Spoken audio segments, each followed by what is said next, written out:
Hey, what's up, party people? I go by name Pizza Petistani from Karini Court Empire.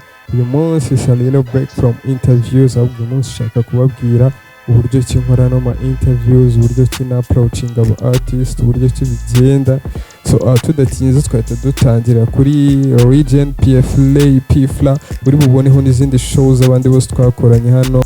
Honestly, Pfla yambereye like gang ya OG man, like yambereye imfura man, like for real, kubera ko buriya Pfla ikiganiro cya mbere twarakoze kirabura man, like for real. Nimba mwaragiye mubibona hari post zimwe narapostinze Pfla ari muri t-shirt ya black, right, n'ingofero ya NY maybe ya black, yeah.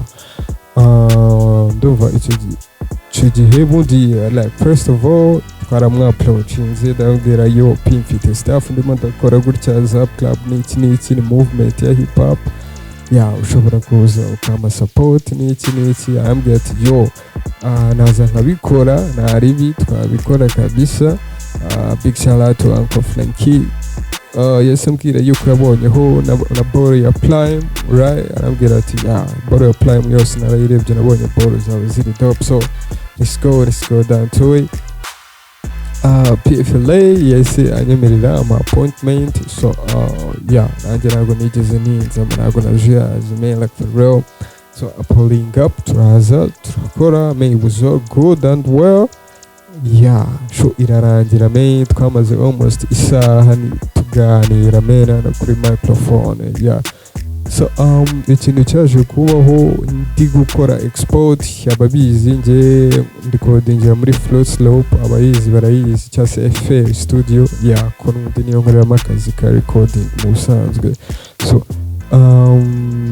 PFLA ikiganiro cyiwe ndimo ku exportinga window yiti crashing man, like for real, yeah. Kwa kundi ujya kuzimya imashini ewa window yiti crashing kabisa, nabifite amaka 11 muri PC ka crashing man, ndavuga ati cyakoze ndaraburije, nagerageje ball zose amatutorial yose nyikaragaho man, wow man, like for real biranga, binsaba yuko nyi format tu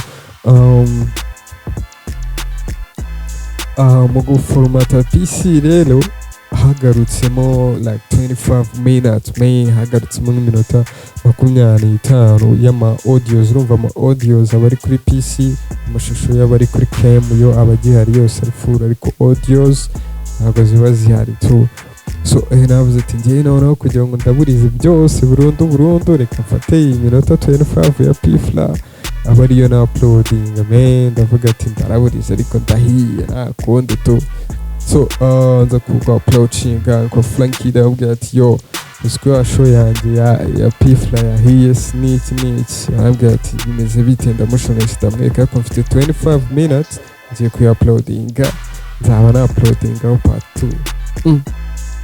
Inigarambwira no, ain't no way kabisa.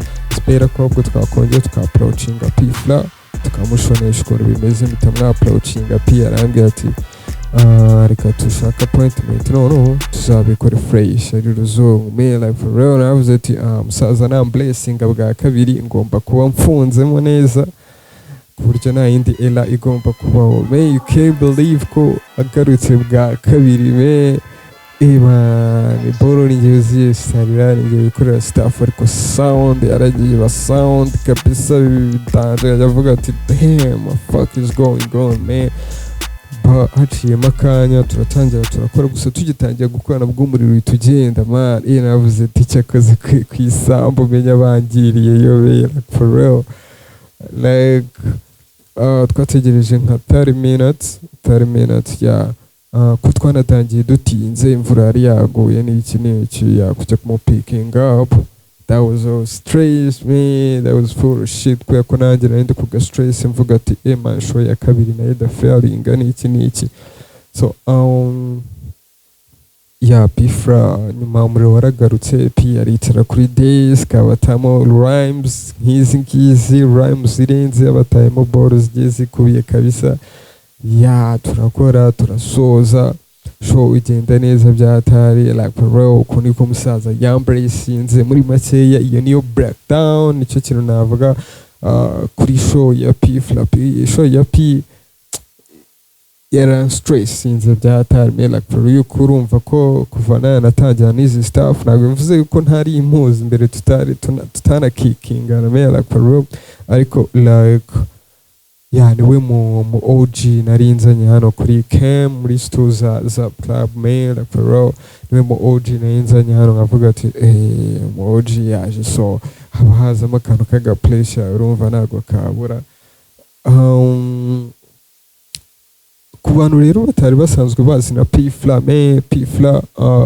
P ni umukobwa uri chill man. P ni umukobwa uri chill ahubwo biratse ukuntu hari abantu babazi ko P ari nk'umuntu urimesha, hari n'abantu bakibona mu isura z'amani bazi ko ari nk'umuntu uri kwishaza rya danje, hari na za makaki zibona mu bw'indiscipline but we don't give a shit, we live what we live man, tubaho ibyo tubamo twebwe.